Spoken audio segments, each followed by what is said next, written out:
What's up, guys? Here with you with FC Wonderkid, episode 90. Here with my guy, Fredson. How are you? 90. Is that? I have a feeling number 90, we might be seeing that number again because I have a feeling that that's eventually what Moisés Caicedo goes for. No, just kidding. No. I'm doing absolutely wonderful. I cannot believe it's episode 90. There is a lot to talk about, but I'll ask you first because I don't think I've asked you in the last few episodes. How are you doing there aside from busier than all hell? I am busy, but I'm loving these transfers because there's so much for us to talk about. And please, people, don't forget to like this video and comment down below the transfer that will happen by the end of this deadline. We want to know your thoughts in the comment section. And I think we should start here with Moisés Caicedo from Brighton. That, oh my days, just let him go. He deserves to go to Arsenal. That is the perfect fit for Moisés Caicedo, in my opinion. It would be a club record transfer for Brighton. And I want to point one thing with Arsenal. Arteta hasn't spent more than £60 million on a transfer, and the rebuild has been wonderful. Now it's renewals time with Saliba, Saka, and Martinelli, and getting the big boy players that make a difference. Partey needs a Caicedo, and Arsenal need depth at midfield. So that's where I gotta start here, people. Yeah, but let's be honest. TODD BOELHY is not out of the conversation yet for Moisés Caicedo. And I have to push back because you said Brighton let him go. Brighton have been beaten down as a club, as a stepping stone club for the last year plus. I mean, we're talking about, come on, Dan Burn, Ben White. I don't know why I just picked Dan Burn first, but Mark Cucurella. I mean, you've got some guys that have spent less time. Moisés Caicedo has put on the Brighton shirt 31 times. 31 times. And already he's saying, yeah, I really enjoyed my time here. I thank you all, but let me go. Renew him. When it comes down to it, you're right, but when it comes down to it, listen, I love Moisés Caicedo as a player. Hell, I was talking about Moisés Caicedo as a player back when he was in Ecuador still. Back when that Ecuadorian young squad, that what was it, U17, U20 squad, they turned heads. They definitely turned heads against the Americans, right? When they played us. But when it comes down to it, Moisés Caicedo just blew up any leverage Brighton had in terms of, transfers over the next 3 days. He couldn't wait. He couldn't wait on this. I think it's unprofessional. I think it's naive, and I think it's crap coming on the heels of Leandro Trossard, and it's not how you treat a well-run administration like Brighton. And I know that sounds like I'm being Mr. Company Man and on the side of the club over the player. In this case, I 100% am, because Brighton has been just not devastated because they're still beating Liverpool in the FA Cup, but they have just been beaten down by having their manager taken from them, their front office taken from them, their coaching staff taken from them, 5 to 7 key players taken from them. Fuck. And Caicedo should go for 100 or 90 if they can get it in this ridiculous market. So let Brighton work, Moisés. Let Brighton work.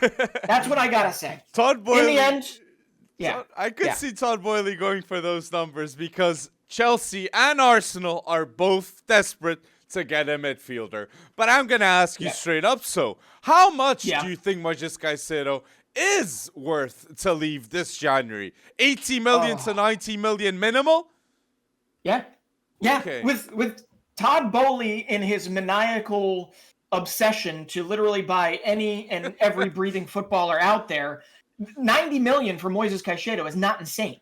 It is not insane to think about. In the Premier League at this moment in time, with literally everybody wanting him, whether or not Arsenal gets kicked to the side because of that, that's a different story. And I think you're right. I think that prices them out. The issue is like, I mean, at some point, this I don't know. I don't know. I think Arsenal and Arteta deserve to spend now that the plan is going right, okay? I think they've been doing such a wonderful job with the rebuild, in my opinion, and I'm going to insist No player has cost more than 60 million, and they wanted Mudryk. That was a player worth the price, in my opinion, for what he wants. And now Caicedo, I'm a bit on the back. I'm not as sold. But Todd Boehly, until now, has spent $533 million in the last 2 transfer windows. Mudryk, João Felix, and now Malo Gusto, that Reece James and Malo Gusto, both options at right back. Yeah. Chelsea is absolutely stacked. And I want to remind people that the academy of Chelsea let go of Vitinho Livramento, let go of Tariq Lamptey, and they produced Reece James, and now they're signing Malo Gusto too. So under 23 players, it's all with Todd Boehly, as it seems. But I have a question. With all the money coming in too, Bretson, do you think Graham Potter will be the manager of Chelsea next season?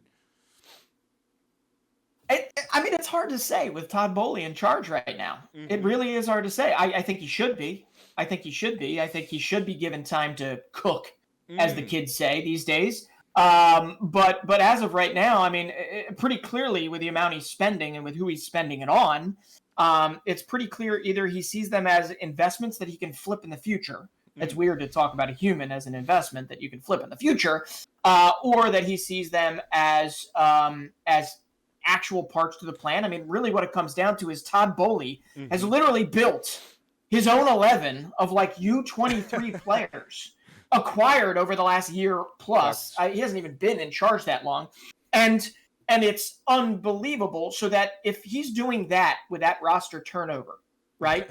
And with the academy and with the players that they currently have there, that obviously they're not the worst players in the world. These guys can certainly be turned around in some perspective in the future. Obviously, Todd Boehly will have no problem sacking Graham Potter. But once again, who's to say that the next person that comes in isn't any better? True, you know? True. But there's a pattern. English managers, though. You don't see a lot of English managers. It's only Graham Potter at Chelsea, Eddie Howe at Newcastle, Southgate for England, and all the top managers, they seem to be Spanish, Italian, Ancelotti's, Guardiola's. Like Alex Ferguson is the best British manager ever, and he's not even English. So people can point fingers with that. But I'm going to say this too with Mudryk. I really believe the signing of Mudryk will give a lots of guarantees. And I've said Hazard-esque, in my opinion. The future of Ukraine and Chelsea. And you said in transfers, he could do Todd Boehly can do an under 23-11 with Chelsea. And that's true. Gaga Slonina, Cucurella, Benoit Badiashile, Wesley Fofana, and at the right now, Malo Gusto. So now let's see the midfielders for this team. Because as it seems, Todd Boehly and Chelsea are going to go both in the transfer window. And I'm going to lead up now with, this is a player that I really thought Chelsea was the best club for Declan Rice. But the more I think about it, Arsenal with Arteta, imagine a Declan Rice present too, next to a Thomas Partey, or maybe a Caicedo in the mix too. I really believe Declan Rice, the best option is to go to Arsenal, in my opinion. And Mason Mount too. I've seen him. There's news of Mount to leave Chelsea.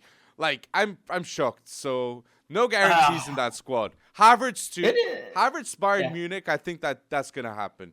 50 million. I think Pulisic gonna leave. Ziyech gonna leave, and that will open up a lot of more transfers to Chelsea. So but Pulisic isn't leaving until the summer because he's not healthy. Nobody's buying him right now, and they're not selling him cut rate after spending 70 million on him. So a lot of these outs. That's I think the most insane part of all of this is with how many Boehly has brought in.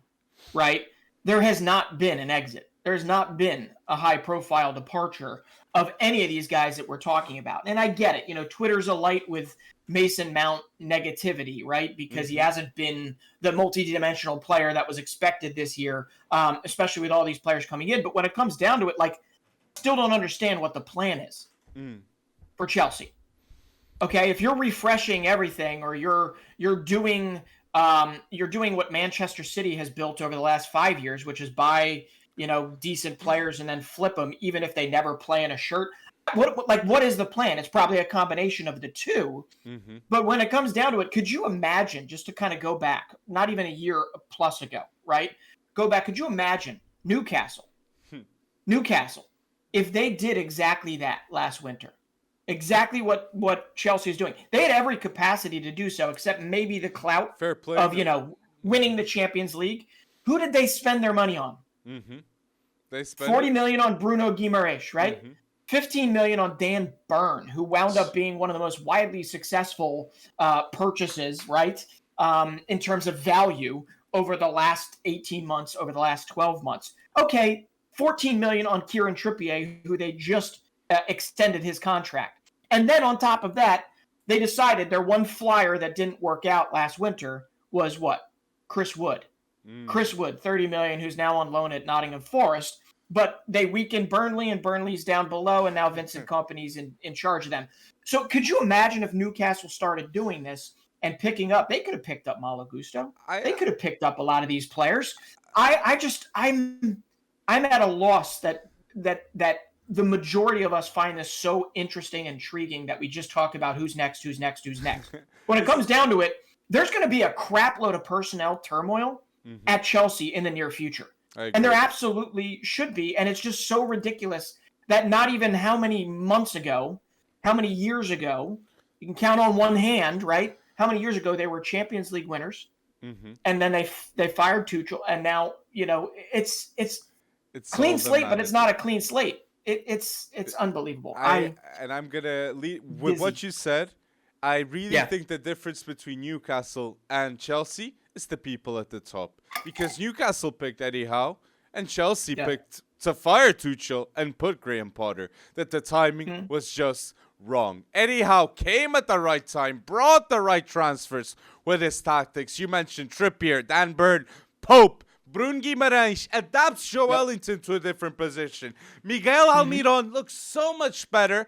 And now Newcastle can invest if they get Champions League football like Chelsea. I believe that can happen because Chelsea, the truth is, they can still attract these big boy players because Chelsea is still and will be always a big club with this investment. Malo Gusto, yes, he's competing with Reece James. But Reece James could leave, and Chelsea is a huge market for these players. And Newcastle's still growing, but I believe they will be. I believe 100% they will be. And two, if Eddie Howe is the change for Newcastle, it needs to be done at the right time too if they have that sacking. So I'm going to point fingers at Todd Boehly at not sacking Thomas Tuchel. That should have not happened that way. And Graham Potter, that wasn't easy for him too now. That wasn't easy.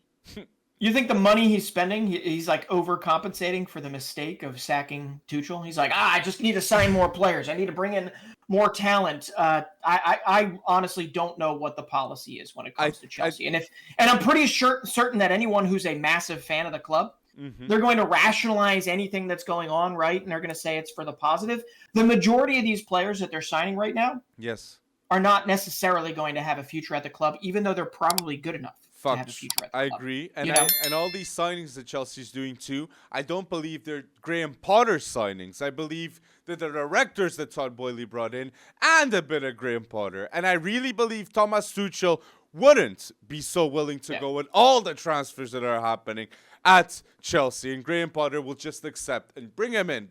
I believe in him, yes. And Tuchel would have been a lot more judgy on the transfers, in my opinion, with that. So it's curious to see who's gonna come. But put down below, I want to see the people saying that. well, yeah, because we still have the Enzo Fernandez, right? That's just like hanging over us as like this thing that could just blow the top off of the whole transfer market. As it stands, because that's not going to be less than 100 million. And that's why, to bring it all the way back to the beginning, us talking about Arsenal, stick with your guns, Arsenal. You have a nice core. Yes, you need depth next to Lokanga. I get it. Or, I'm sorry, in front of Lokanga. I get that, right? Go after, right? You got Leandro Trossard already looking like that's going to be well worth the 24 million spent, okay? Put Yuri Tielemans next to him and deal with this. Push the Caicedo off off in the distance. I know that that's not possible because you probably lose him. There will be somebody else. Okay, Caicedo is not worth necessarily 5 times, or he's not 5 times the player Yuri Tielemans is. Mm-hmm. Okay, he's not. He's not 5 times the player. If you can get Tielemans for 20 to 25 million because he's getting close to his expiration date, then by all means do it, because that is the fortification process that you need. Does it potentially, in a small manner, hamper maybe the future Arteta is trying to build because he's not U23 or something? Fine, but we're like, what are we we're talking about Tielemans like he's 35 years old? This guy at one point had the sauce, right? This guy at one point was considered world class, okay? He really was. And he was considered the future of Belgium's midfield. Okay, I think he can be that again if he gets into Arteta's setup. Does he have the versatility at the 6 and the 8 that Caicedo does? Maybe not. Does he have the future? I don't know. But when it comes down to it, Caicedo has pulled on the shirt 31 times for Brighton. We've got a sample size of 26, and you're telling me he's worth 80 to 90 million? I don't know. Good point. I love the player too. So it's interesting. And good point. If Arsenal were to pick Tielemans instead of Caicedo, again, it resembles a lot not going for Mudryk and getting Leandro Trossard like you're mentioning, which is very efficient and the great decision making from Arsenal if that's the case. And I'm gonna say Arsenal, in terms of transfers, they're getting them right. Ramsdale, Ben White, and the one they got wrong is Lokonga. And Martin Odegaard was very, very frustrated with this player. And I'd loan Lokonga because he's got potential, and sign this Tielemans. Great suggestion. Caicedo would be bold, but imagine if Douglas Luiz would have gone in the summer, man, in the deadline day. That would have been the right deal too, in my opinion. But I want to mention, because we're talking about Arsenal, the Zinchenko effect is real. And in my opinion, in terms of mentality, Zinchenko is a world-class player. No Gabriel Jesus, Eddie Nketiah is doing just fine. And Zinchenko, when he was subbed on from Tierney, clearly noticeable. A voice on the pitch, a voice for Arteta, and Odegaard needs players like that next to him on the pitch. And once again, he was so frustrated with Lokonga because he has high demands. Zinchenko brings high demands to the Arsenal team. Partey brings high demands. Saliba, Gabriel, everyone has high standards and believes in Arteta. And that's why I believe they're going to be Premier League champions. With Trossard, with Caicedo, with whoever. The mentality's there, and the boss is Arteta. So I just wanted to say that because the renewals. Yeah. Saka deserves that renewal.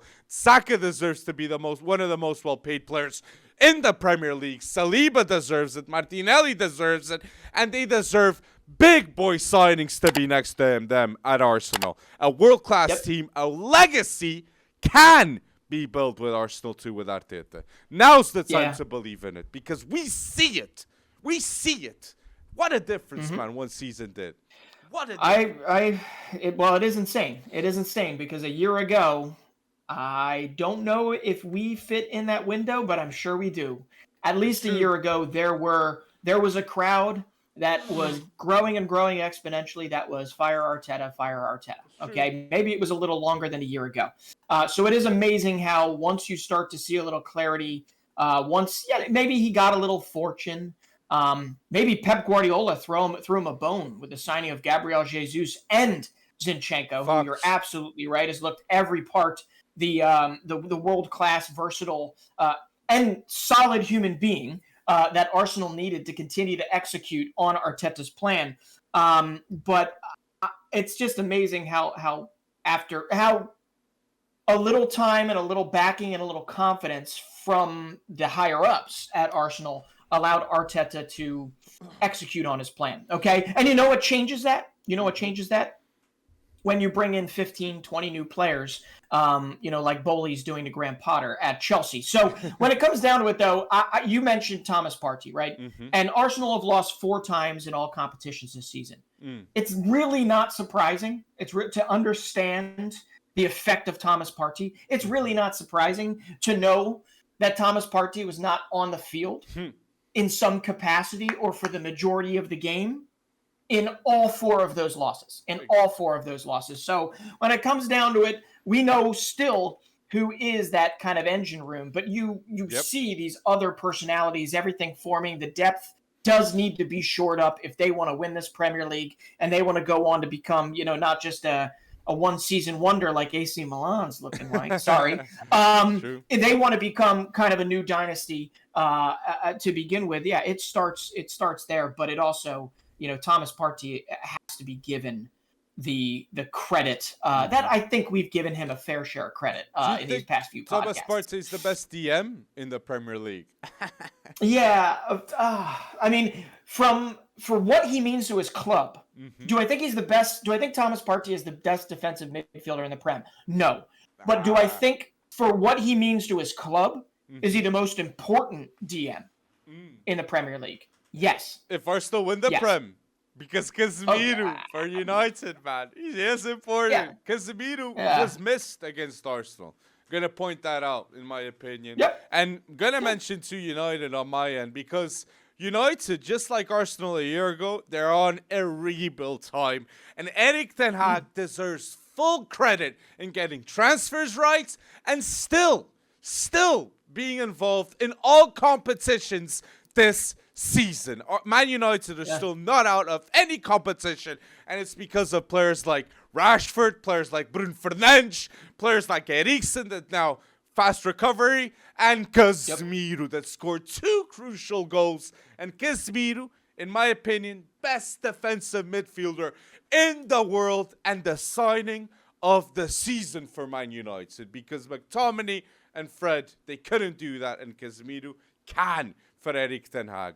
Very needed. Hey, Alex, I love Casemiro as much as the next guy, as much as you. But his two goals did come against Reading. So FA Cup, too. And I want to say that just on my ending, it's Rashford, people. Rashford, no doubt in my mind, is a top 10 player in the world of football right now. 100%. And he deserves a big boy extension for Man United because he's a legend in the making with Erik ten Hag. Ten Hag trusts him, and Rashford feels confident with that celebration too. The mentality's right. And he has been working. I said it, I know, in the summer. You don't see Rashford news to whatever club. No news to clubs. The agents weren't working. He was working for Man United and for that extension. Rashford deserves it. There was a period of time where it looked like Marcus Rashford could have been gotten for relatively cheap, right? There was a period of time where his value, at least on the surface level, was so compromised, was pushed lower, simply because of the turmoil, mostly that was going around, and him being kind of kept out of the lineup. We kind of know why, and his injury history, which is still worrying. Right, Marcus Rashford's injury history is still worrying, and that kind of might reset the confidence levels back to zero. But you're right. I mean, with Erik ten Hag, with a guy that backs him, with a guy that plays him, he's got 20+ goal involvements, and he's not stopping anytime soon. And he looks good. And you've made it. You've made it when Twitter is alight with trying to figure out the genesis or the starting point of your iconic celebration now, okay? Rashford had it. Yeah, people have done it before, but we've seen enough of Rashford this season to know when you do this, you point to your whatever, it's Rashford time, okay? So you've made it when everybody is talking about, no, somebody did it beforehand, and he's doing this, and he's doing that. Marcus Rashford is the guy for Manchester United, which is kind of funny because one of the answers they needed all along was at Old Trafford. They were there. And, and you know what keeps Manchester United fans happy? Even if you have some away from home troubles, win at home. Yeah. Win at home. And they've won 11 games at home in a row now. So Manchester United is still on the up and up, even though they hit a little speed bump. Along the way.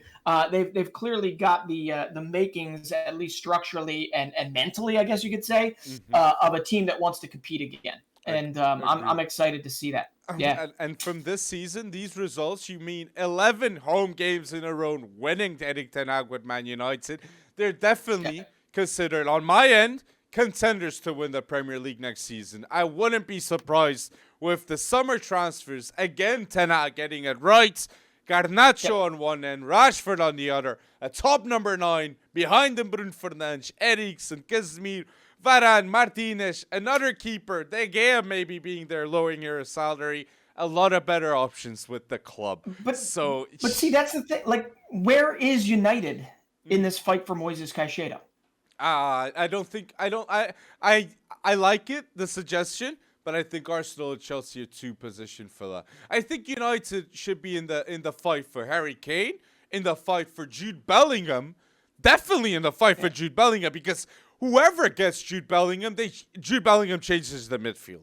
If it's the Liverpool, it's the Real Madrid, or if it's the Man United next to Casemiro, Bellingham would have that effect. So I think it's pinpoints, and I'm sure Erik Ten Hag knows what he's going to change. And let's see. Well, because Ajax fans do criticize the substitutions with Ten Hag. He doesn't use his depth a lot. And I've seen those comments a lot. So I can see it now at United. Because when Casemiro's out, Man United don't get a good results as a team. So they need to show more versatility with their bench, in my opinion. So Well, speaking of versatility with their bench, I do have to ask you flat out: do you like a 45 million euro transfer for Anthony Gordon to Newcastle? Yes, I do like it, and I think if James Maddison goes to and Conor Gallagher goes to Newcastle, there's smart moves for the club too. Getting English players that are needed, in my opinion. So I like it. I think 60 million Anthony Gordon to Chelsea would have been overspent, would have been a lot of pressure on him.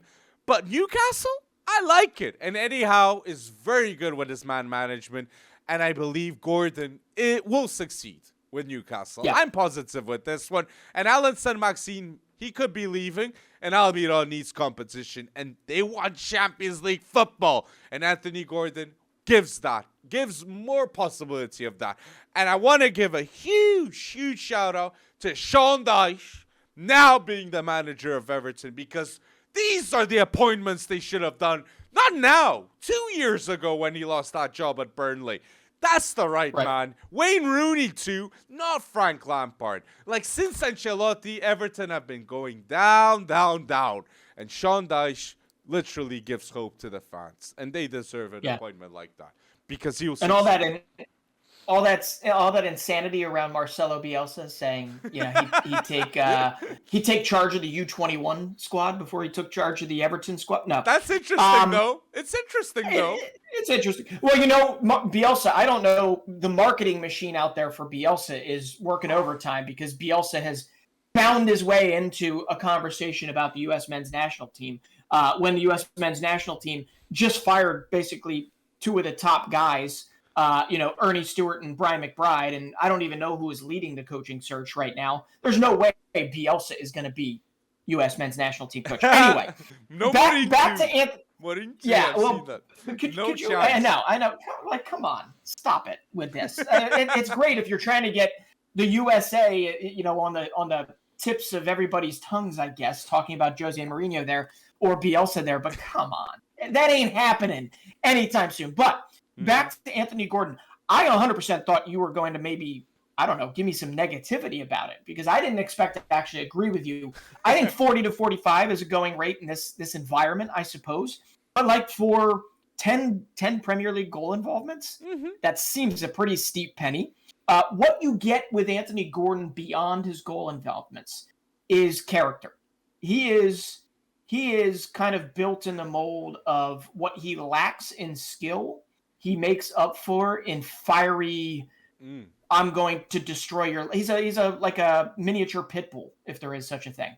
He will take off your legs. He's got more cautions, I think. He's got more cautions than he does goal involvements, if I'm not mistaken, when it comes to his Premier League career. But we've seen quality from him. And to be honest, kudos to Everton in the terrible environment that they're in currently, sacking Frank Lampard.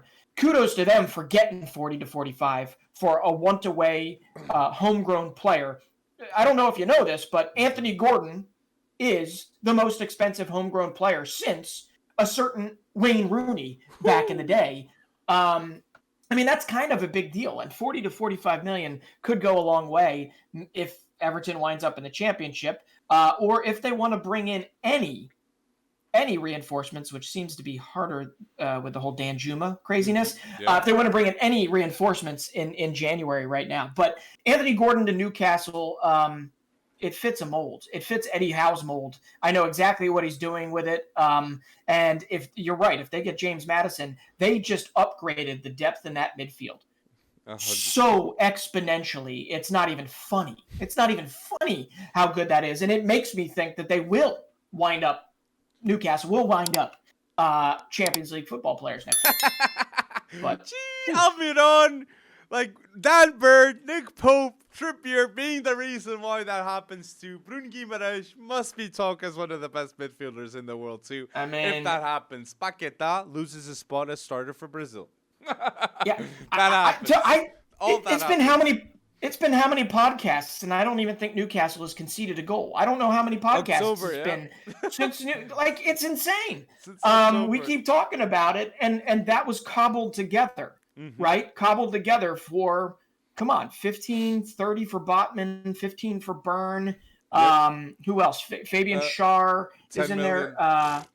It's really, really, really very well done. Cheap. Now, I don't think when they assembled those Avengers in the back, I don't think that they ever looked at each other and said, this is a finished product. But my goodness, if you've conceded 11 goals in the Premier League at this point in the season, I think maybe bringing in another depth piece to make sure they kind of fight for their places, that's probably a good thing. But at the same time, don't fix what's not broken. It's true. Don't try and fix what's not broken. Yeah. And yeah, Newcastle's transfers policy has been on point. I completely agree. And Everton should look into this. And I think they will be better now with Sean Dyche. But you mentioned Dan Juma. Dan Juma, now a Tottenham player. Big signing. Yep. And he's already scored in the FA Cup. And Kane, Son, Dan Juma now being there too. They got options, Tottenham. Needed. But I'm going to say this. They got Pedro Porro, Tottenham, for 45 million. And immediately they signed one of the best right backs, young right backs under 23 in the world. And straight away will be one of the best right backs in the Premier League too. Next season, they will have Udogie at the left and Pedro Porro at the right. I'm not going to say Porro's better than Reece James, but Porro will start for España, and Porro will be crucial in the build-up play for Tottenham, with Conte or without. And Hincapie, if Hincapie goes to Tottenham, left-footed Ecuadorian centre-back, with Udogie, with Porro, with Romero at the back, that's a very, very good defense for any manager to find attractive and want to manage. So, let's see. Who does Tottenham appoint after Antonio Conte? Because the defense now seems to be good. So that's the big question. But also the bigger issue here is it's Paratiki. It's Levy, I guess. But with Antonio Conte moving, like, how do you know that these players actually fit? But I agree on the service. Yeah, Porro Udogie has been phenomenal for Udinese, on loan for Udinese. Porro, we've seen what he can do, although he has had periods of injury over the last year or two, right? True. So that is a mild worry, but like this isn't a quick fix. Tottenham is getting set for a period once again of tumultuous uncertainty. Correct? True. With Harry Kane? True. Correct? And Son is dangerously close. I mean, he better pick up the scoring because he is dangerously close to not meeting his, 20 goal involvements or 20 goal season pattern that he's been able to deliver year after year. So I honestly believe there's more work ahead for Spurs, and Porro isn't going to be the guy. I think you're right. First, you need a boss that's going to stay for a while and actually impose some sort of a way you want to play. Second, we need a little more clarity on whether or not Tiki, I don't know how to say his last name, whether or not he's even going to be able to continue in his role at Tottenham based on what has transpired at Juventus. That is That is huge and should come soon because UEFA has yet to rule on it. And then you need to get the players in. But no, why not get the players and spend the $45 million right now and get them in? I just, there's a lot more uncertainty ahead for Spurs fans, and buckle up because it's going to be interesting. And in all that uncertainty, I agree. I just want to say to the people at home, be certain with Porto. Because I've seen a lot of defenders. I've seen Nuno Mendes, and now Porto. I'm more certain of Porto in the Premier League than I was of Nuno Mendes. And I was very certain of Nuno Mendes because the build-up play of Porto for Sporting, it's everything for that club. And it will be everything too for Tottenham too. I believe in it. I'm like Sporting too, mate. To the Premier League, Pedro Porro, Palhinha, Bruno Fernandes, like the bargains. If you want to sign a successful player to play in the Prem from Portugal, go to Sporting. You got so many players undervalued, in my opinion. I just wanted to... Wait, hold on.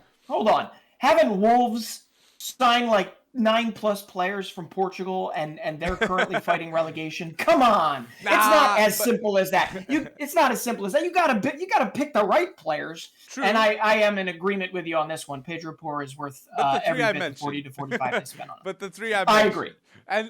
But let's see, Matheus Nunes too. I didn't say Matheus Nunes, and I believe Matheus Nunes after this season deserves a Liverpool, deserves an Arsenal, or even a Man City too. Matheus Nunes deserves to play in a top club, and that's why he's being reported to go to one. He really deserves that. He's got that. And I mentioned City with this. I'm going to say this on pod. If Man City do not win the Premier League this season, but win the FA Cup because they beat an Arsenal and win the Champions League, this is one of the most successful seasons of Man City history with Pep Guardiola, with Erling Haaland. And that can happen. Don't be surprised if that's going to happen, because the big difference from Man City in the past few seasons and now, it's they've got Haaland. And Haaland was needed in their last fixture, last Champions League draw with Real Madrid last season. If Haaland was there, that wouldn't have happened. And now they can focus on the Champions League. So, wanted to say that. And a rebuild's coming. A rebuild is coming with Man City. We've seen Zinchenko. We've seen Gabriel Jesus. Gundogan's going to leave. João Cancelo, Walker, Bernardo Silva. All reports are suggesting that they are unhappy. And when reports say they're unhappy, it tends to be Pep Guardiola is thinking of changing things at the club. So don't be surprised if those players leave and things change this summer at Man City.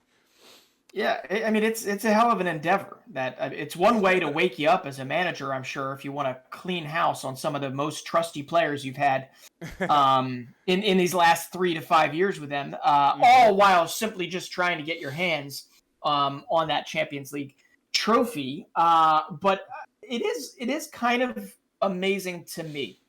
The majority of the season for Pep, and I don't think it's been said enough, but the majority of the season for Manchester City for Pep has been on the backs of a second, not tier, but a second, a backup defense. Am I right? Manuel Akanji, I don't think they brought him in to play as many minutes as he's currently playing because of injuries to Stones and Ruben Diaz, right? Who's the other one? Ake, right? Playing wide, and I do have to say, while they're not perfect players, they have filled in insanely well, right? True. Insanely well, all things considered, with the standards put on them, slotting right into Pep Guardiola's, at least putting them within shooting distance of a Premier League title. But yeah, it is all going to come down to whether or not, my opinion, that Champions League trophy is theirs. It is. And they're not winning the Champions League trophy if it is Ake, if it is Akanji, if it is you need full tier Ruben Diaz, you need John Stones, and you need them now. And Laporte. And Laporte, back to health Laporte. So they've had more injuries in that. We all know how the trope is. We like to Pep loves to spend on a defender. None of those guys have necessarily played as many minutes as he expected them to. True. So his first-tier guys haven't been in there. So they get credit, but at the same time, if they're pulling out Akanji, right, in those knockout rounds, right, I don't think they're winning the Champions League. I'm sorry. That's bold. I like Akanji, but I understand where you're coming. Ruben Dias would give a lot more guarantees. And saying, Man City have spent so much with Pep Guardiola in defenders, especially left backs, and now with the right back, Rico Lewis, an academy prospect. Yeah. He's the starter and deserves to be the starter. And Southgate, you know what you got to do. Call this man. He needs to be selected for England's senior team next to Reece James. I'm going to put him in that talk because the build-up play Rico Lewis is so bold. And it's insane. Yeah. I was just thinking the amounts of center backs the Man City has. John Stones, Laporte, Ruben Dias, Hake, Akanji. Like, no team in the world has this amount of depth. I'm going to say it. I'm going to point it out. And Guardiola, that's a privilege, man. He needs to get that Champions League with that, too. Wanted to say that. And Calvin Phillips didn't work out. Yeah. Calvin Phillips didn't work out. And Romeo Lavia now at Southampton. He's working out pretty well in the same position. I'm going to point fingers to that transfer and play Julian Alvarez more. He is an absolute stud. Every time Julian Alvarez shoots, you get a feeling that it's going to go in because he shoots with intent. And that's going to be a Man City legend in the making. When Guardiola leaves, Alvarez will be there. Foden, Rico Lewis, a legacy will be, just like Kimmich at Bayern Munich. Structure and the academy prospects will be developing players like Guardiola likes to. And shout out to Guardiola's pupils managers, Xabi Alonso going bold with Bayer Leverkusen, Xavi going bold with Barcelona, and Arteta, top of the Premier League too. Guardiola was taught such good managers now, man. I wanted to say that. Throw another one in there. I'd throw another one in there. We got to throw Vincent Kompany in there. Yes. He's currently got Burnley. I don't know. He's playing like he's playing. If Todd Boehly is the whatchamacallit, the money guy, right there, he's playing. Vincent Kompany is playing value football manager. True. Right. He is doing it well. He's got Anas Rory. He's got Taylor Harwood-Bellis, who is a massive portion of that Burnley team in that center back role. He's a Manchester City product. Okay. On loan, I still believe. I don't think he was sold. Had him at Anderlecht too for a little while. So I honestly believe, like, Vincent Kompany, if you look at what has happened to Anderlecht since Vincent Kompany's moved on to take the Burnley role, clearly you got to throw Kompany in there. But I know, Xabi Alonso at Bayer Leverkusen is not the same as Vincent Kompany at Burnley. But Burnley, there's a damn good chance Burnley's going to be a Premier League team again I believe next year. And so, it's impressive what he's done. They can get more than 100 points in the championship if all those. That's the projected by many people. So Guardiola has taught Vincent Kompany, Arteta, Xabi, and Xabi Alonso. All are going to be top European managers in the world of football in a great playing style too. Gotta mention. Yeah, and I just checked. There's two things I gotta say. I agree with the Rico Lewis hype. I agree. And what I find more interesting about him is that versatility. The fact that he can move into the midfield, he can play right back, and just his kind of regular Jack Russell Terrier everywhere on the field at any time type of style of play makes me, every time you see him, your eyes just gravitate towards him. But at the same time, I mean, come on. Rico Lewis trying to break into a part of the England setup that's still like, okay, Alexander-Arnold is not having the greatest season, but he's still top tier, okay? Kieran Trippier, I still think he does not get enough credit for what he has brought to Newcastle and what he brought to England, in that World Cup, okay? And then Reece James, too. I mean, he's got to break into one of the most depth-heavy spots that England currently have. One, okay? Two, it is absolutely heartbreaking to see Calvin Phillips get that 50 million euro move to Manchester City, and he has only managed 160 minutes in a City shirt this season, okay? But you know what it did do? That has paid for roughly half of what could wind up being Leeds USA's American midfield, everybody. Brendan Aronson, Tyler Adams, and now Who? McKennie. Weston McKennie. Oh, it's beautiful. Now, he's coming in on loan from a Juventus that is going to have a tough future. But Weston McKennie is coming in on loan. He is going to be right next to Tyler Adams in that midfield. He's going to provide, hopefully he's going to start over Mark Roca and some others, but he's going to provide hopefully a lot of structure, a lot of fluidity too moving forward with them. But in the end, man, all our eggs right now are in the same Premier League basket, and that is both exciting and both pretty scary. Because if Leeds United can't do anything with Adams, McKennie, and Aronson, and an American boss, and now an American assistant coach, Chris Armas, you might remember him from the Ralph Ragnick days, then, we might set back, again, the American identity in the Premier League, which has been growing and growing considerably. So it will grow. It will grow. I believe in it. Jesse Marsch will succeed now with McKennie there. And I'm going to say, one of the best Wonderkids, excited for me to watch in the Prem is Willie Gnocchi too. And Jesse Marsch had a big role in Gnocchi signing from Zurich to Leeds. And that was a right move, just like McKennie with Brendan Aronson, Tyler Adams will be too for Leeds United, Leeds USA by many people. I absolutely love to see it. And I want to say, mentioning Serie A, Mourinho was 60 years old this week, so big shout out to the best manager I've ever seen with my own eyes, which is Mourinho, winning in Europa League with Porto and straight away getting that Champions League after 2, and the only manager still to get the Champions League, Europa League, and the Conference League. I can say that. That's why he went to Rome and he got that Conference League. Wanted to say that with Serie A. He's been right. He's been riding those Porto coat. No, just kidding. I was about to say something very, very no. I think he's already putting out feelers for a new job. Is he not, or is that all? I saw Chelsea. Daily Mail reported. Daily Mail reported Jose Mourinho going back to Chelsea. And I say this, man, he would have higher standards with Graham Potter than Graham Potter. Yeah. I'm just gonna say that. But Jose Mourinho didn't play.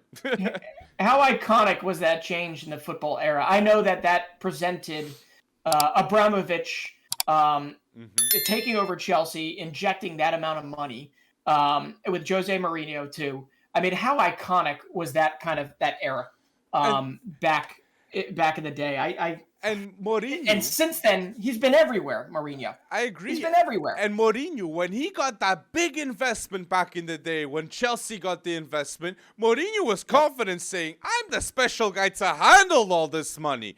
I don't have that feeling with Graham Potter, but let's see if it's successful with Chelsea, because you got to be confident making all these moves. There's a reason why you do them, and there was a reason why Mourinho was so keen on Didier Drogba back in the day. David Fofana is now back, is now at Chelsea, so people can say he's the Drogba region, being of the Ivory Coast and a striker too. So just wanted to say that. And if they don't wind up liking him, they have another Fofana that they bought for $80 million, who's not a Drogba regen because he's a center back, but Mourinho had a hand in the transfers. Graham Potter in these Chelsea transfers, you say, But Mourinho, when he brings Ricardo Carvalho, Bozingua, Paulo Ferreira, when he brings all Deco too, there's that intention of players he wants, and Drogba, like I said. So well, I mean, Roman Abramovich could have put his stamp on that Chelsea team back in the day so much more than he did. And there's no doubt that they signed, I forget the name of the Russian that they signed. They're right. They signed, obviously. They signed Ukrainian Shevchenko. They also signed a Russian whose name is escaping me. He was a fullback or a winger.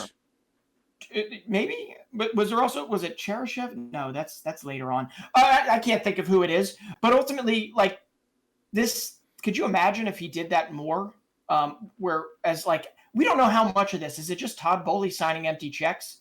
And his newly assigned team of Lawrence Stewart and all the guys in the front office, they're the ones actually pulling the strings? Or is it Todd Boehly literally just liking Twitter posts on different Wonderkids? I'm surprised we haven't gotten liked yet. I mean, dang, where are you, Todd? And just saying, sign this man. I mean, he's picked some of the right players, right? It's just a matter of, like, Graham Potter's out of his depth probably in terms of in bringing all these players in to build a team. And I think Todd Boehly's out of depth in terms of spending all this money and understanding how that actual team works. I mean, this isn't like an MLB roster where you could put 40, 50 guys on a roster, right? I can see that. And football's different because you can't make as many changes like Nottingham Forest we see is not succeeding with more than 20 transfers. And people now are skeptical with Todd Boehly with that. I agree. Good, very good. Well, yeah, I mean, just imagine how you're supposed to feel. Like, you're getting it probably from most Chelsea fans, Kai Havertz, right? Christian Pulisic, any of the guys in the midfield, Kovacic, Jorginho, and you're basically being told your asses are getting phased out. You're gone. How does that make for a good environment in the near term with Todd Boehly bringing in all these players, with them bringing in all these players? And the majority of these players, I don't think are just going to slot into Premier League roles. Okay? Malo Gusto, there's a reason why he's being loaned back. Yes, Lyon needs him, and Lyon is getting rated right now, but Lyon hasn't been very good in Lyon, even with Malo Gusto. He has been a standout, and he could be a generational player for Chelsea in the future. But I honestly believe that he should be at Lyon, not just for the next half a season. Malo Gusto should be at Lyon for the next 2 seasons and then move on. But that's not the way it's going to work in this new environment. Saliba type decision? That could, Arteta said, stay another season at Marseille. That could be the case for him to be the world-class player that you're thinking. I like that. Yeah. And I want to say, on my end, ending the transfers, I want to say, like, I was shocked with how low the transfer fee was to get Ounahi to Marseille. Oh, my. 10 million. The Moroccan midfielder went so bold in this World Cup, and the disrespect with that transfer fee. Like, if he was Brazilian, if he was English, Ounahi, the transfer fee for sure would not be 10 million. So Marseille went bold, and I want to see what happens. I think maybe that tells you more about how people value World Cup form versus club form.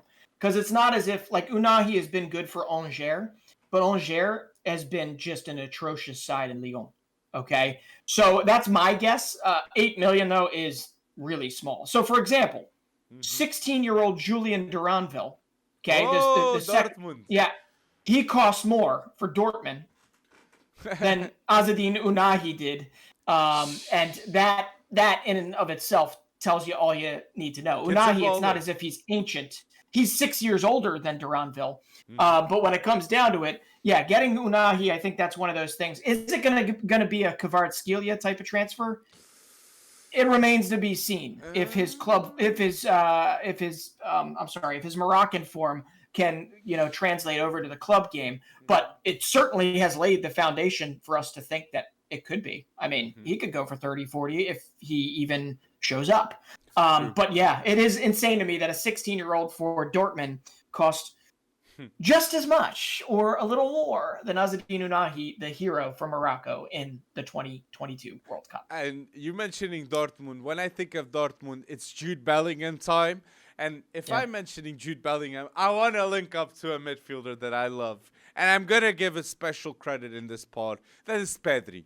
Pedri has played 100 games for Barcelona already. He's only 20 years old. And in that 100th game, he had to score a goal. Deserves that credit. And a world-class player in the making right there. And I'm going to say, if there's a start bench cell of every season of a player with Pedri, with Jude, and with Camavinga, I am certainly starting at Pedri, I am benching Jude, and I'm selling Camavinga. I want to say that. And I really believe Jude Bellingham is really considering going to Real Madrid. Why do I think Jude Bellingham wants to go to Real Madrid? Because this kid has elite mentality, and who gets results is the Galacticos. If an Englishman, a midfielder like Jude Bellingham at 25, has 2 to 3 Champions Leagues in his locker already, he will be talked as one of the best Englishmen ever in the game of football. If he's one of the leaders of those Champions League happening too. So that's why I think that move, he's leaning on it. He's really leaning on it to Real Madrid. Wanted to say that. I mentioned a lot. It has. I mean, I have to agree with you, and I think that the more logically to think about it in what it would cost to bring Jude Bellingham in right now. Obviously, with how much the Premier League is spending, it makes sense to think that he's going to wind up with one of them. But if you're talking about localizing 100 million plus, right, in order to entice Jude Bellingham to come, we know that Real Madrid and Barcelona like to package those deals, and Barcelona is still trying to dig out of a mess that they've made financially. So Real Madrid, in turn, beyond maybe PSG, which I don't see Jude going to, I honestly do believe, and it would be insane if, Tchouaméni, Bellingham, Camavinga, oh my gosh. Absolutely ridiculous. Real Madrid would definitely start DM Tchouaméni, Jude Bellingham, Camavinga, Valverde being in the mix too. And then a Vinícius, a Rodrigo, and a Hendrick coming next season. Young talents are with Real Madrid too, just like Barcelona, that they're showing great promise. But the worrisome thing with Real Madrid is Ancelotti's not going to stay there forever. And Barca, with Xavi, are showing consistency nationally. Not European competitions, but in La Liga, Xavi's showing big consistency and a big reason to develop Gavi, Pedri, and a big shout out to Ronald Araújo. Conde playing fullback, Xavi's making the decisions, and the Dembele revival too. It's because of Xavi being there. So I want to give a big credit to him. He's got to succeed in the Champions League next season, Xavi. Come on. Lewandowski's even there now too. Fati playing. Come on. and not surprisingly, it starts and ends, it seems like, with their defense at 6 goals conceded in La Liga. And that's the thing. We could talk about Real Madrid's clout right now and who they can bring in. Well, Barcelona's on top of La Liga as it stands, right? Deserves it. And I agree. I mean, it is kind of crazy these days. Like Pedri and Gavi, when you think about it, you're like, I can never see Pedri and Gavi leaving Barcelona.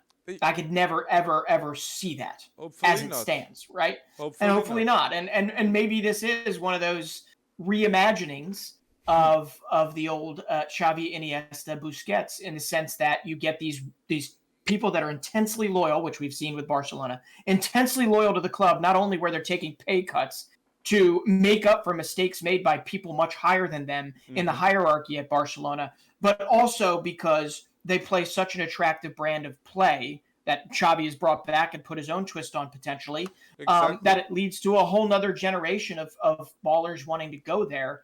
And beyond having to worry about economic levers and all this crap that bad decisions put them in. So it's an interesting future that Barca, but they're not out of the woods yet, man. It's true. It's true. But when I look at the team with Koeman and now the team with Xavi, the team looks so much better.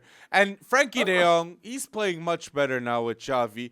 Ronald Araújo, he's a top player. Alejandro Balde at left back. Pedri, Gavi, Ter Stegen. The team's revived with Xavi. And that's why they really have their highest chance to succeed next season in the Champions League with Xavi, in my opinion. Be La Liga champion, man. Hype us up for the next season. Come on, Lewandowski. It needs to happen. Guys, they've got themselves a lead, so they're doing pretty well. But I can't wait for that first La Liga or that La Liga Clasico coming up. Coming up soon, right? I think mid February, if I'm not mistaken. And you mentioned Barca, strong ties with their players, and I wanted to say PK. Big shout out to PK. Andy Bai on the Kings League on Twitch. That is such a wonderful idea with one pro player and one retired player that they've already involved. Aguero. Okay, they're going bold with the decision making. And Ibai has done this PK Kings League, and he had the exclusive rights to Copa America like 1 or 2 years ago too. That was such a bold decision. So Ibai, you go bold, okay? I wanted to give a shout out to that man.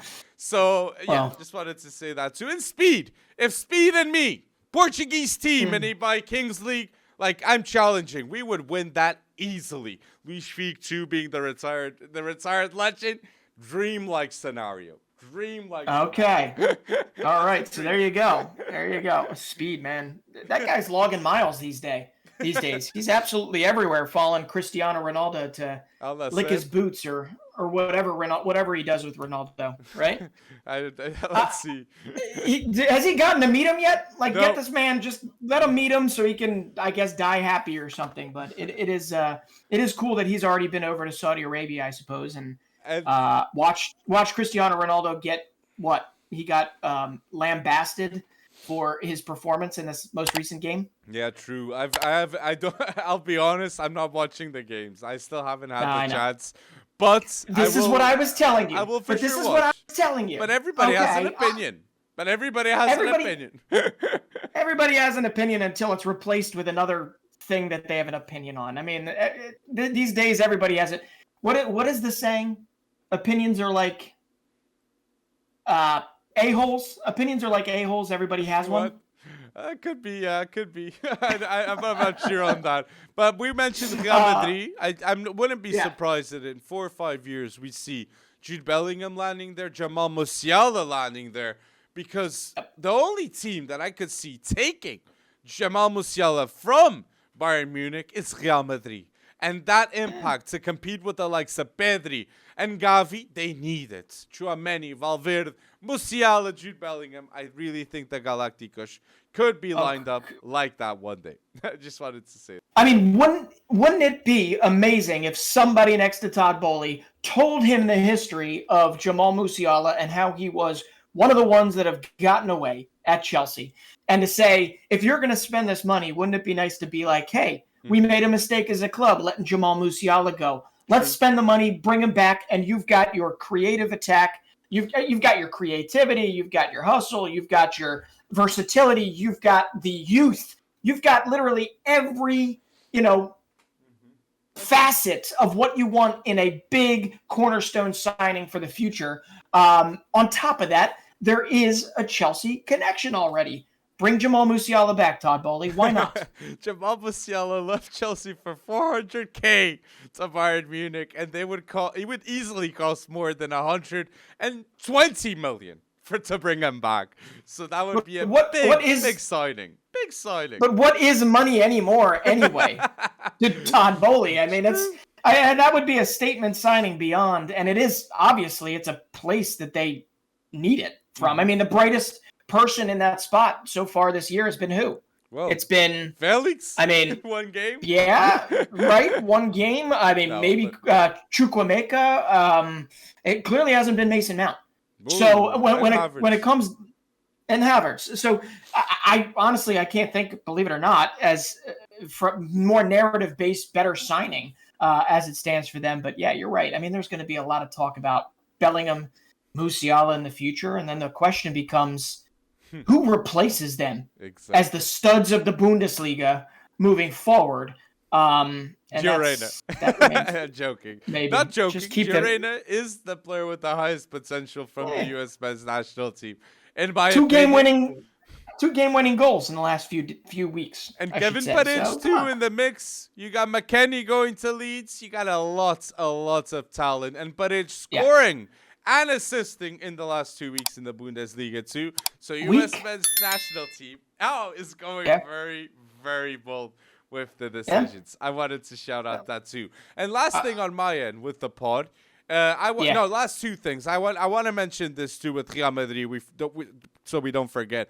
The racism to Vinícius Junior is disgraceful. And I love that in an extra time, Vinícius Junior scored and assisted to Karim Benzema for them to beat Atletico de Madrid, because Vinícius doesn't deserve to be treated that way. And he is a top 5 winger in the world of football right now. 100% Vinícius Junior. This man scored in a Champions League final for Real Madrid, and he still suffers racism in Spain. Embarrassing that happens. And if Vinícius goes to the Premier League as a result to improve his lifestyle, I won't be surprised. I will not be surprised if that happens. So keep doing you, Vinícius Junior, and you do not deserve to be treated that way. Wanted to get you absolutely do not. And let's just say it plainly. Regardless of whether or not you're a world-class winger. I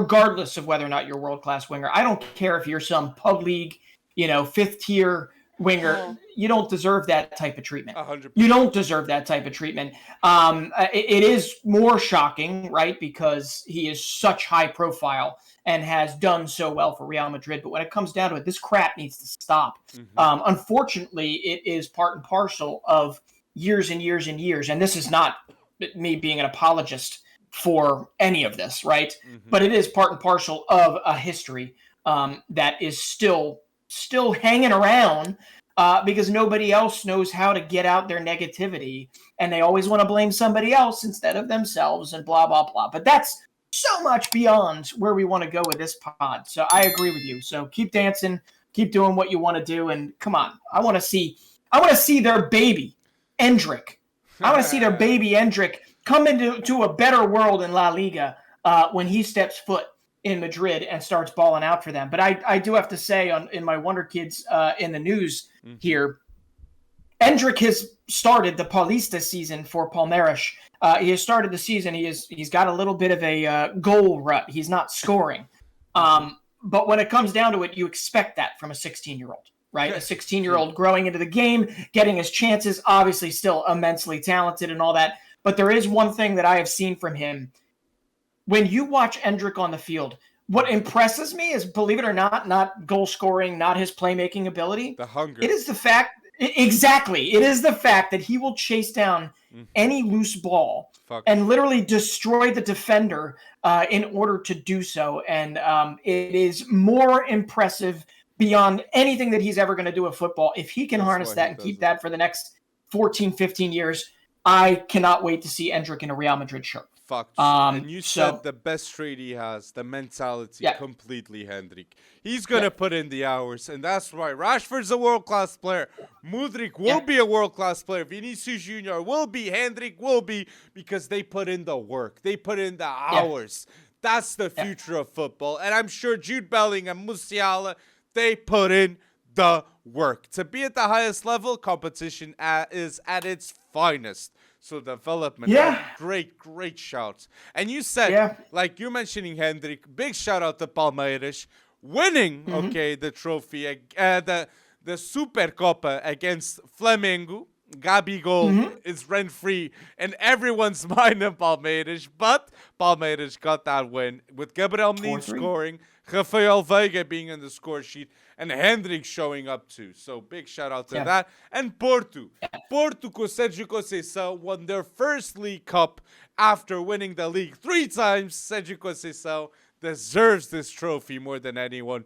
And after developing Vitinha, Fábio Vieira, and Otávio's improved as a player, Sérgio Conceição is one of the most underrated managers in the world of football right now. And it's not because he's Portuguese, people. Okay, even in the Champions League, Porto eliminated Juventus a couple of seasons ago. And it was because of Sérgio Conceição. Wanted to mention that. All right. Well, I wish his son was doing a little better with Ajax. But I should say that Ajax...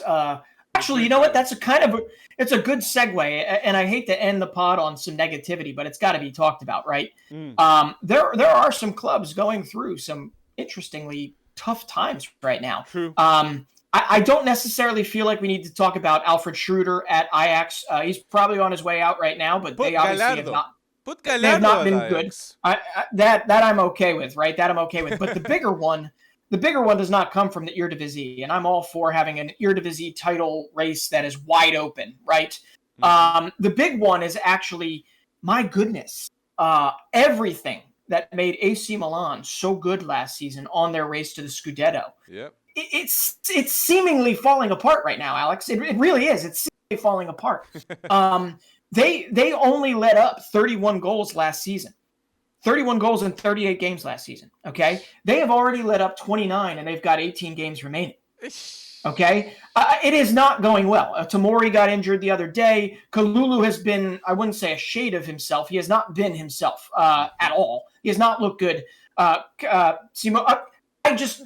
it comes down to is they followed up one of the more successful transfer windows that they had with one of the least successful windows that they have had right away, as far as making a direct impact to there. They have let up, you ready for this?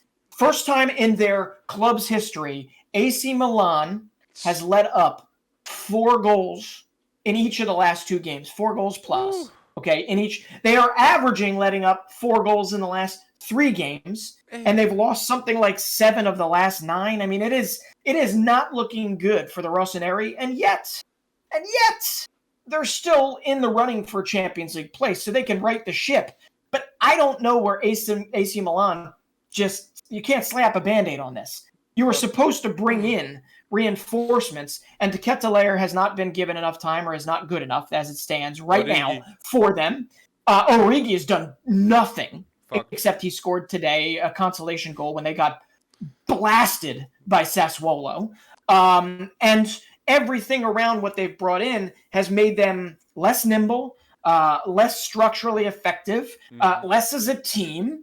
It just doesn't. It's amazing how a club can go from the precipice to not doing so well to literally potentially seeing what looked like a bright future fall apart in the blink of an eye.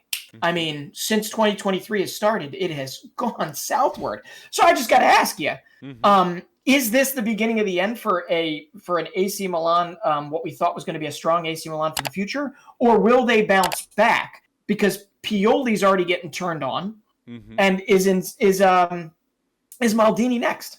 I don't believe it's the end because of Maldini. Maldini's decision making. Yes, he got Charles de Ketelaere. I won't say wrong, but Origi wrong immediately. But I believe Maldini in the long run, if he stays at AC Milan, and he has the chance to replace Pioli with another manager, I believe he can make the right choices. Because you can find a lot of people in the world of football making more right decisions than wrong. So I think they've gotten the Scudetto, AC Milan. Trust Maldini.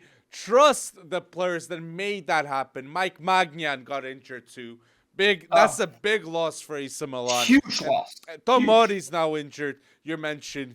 Tonali doesn't have the support he had with Kessie. He's a different player. So I want to say things are different, but Maldini has to replace. And the big question is, in next season, I think Theo Hernandez might want to leave AC Milan. Rafael Leão might want to leave.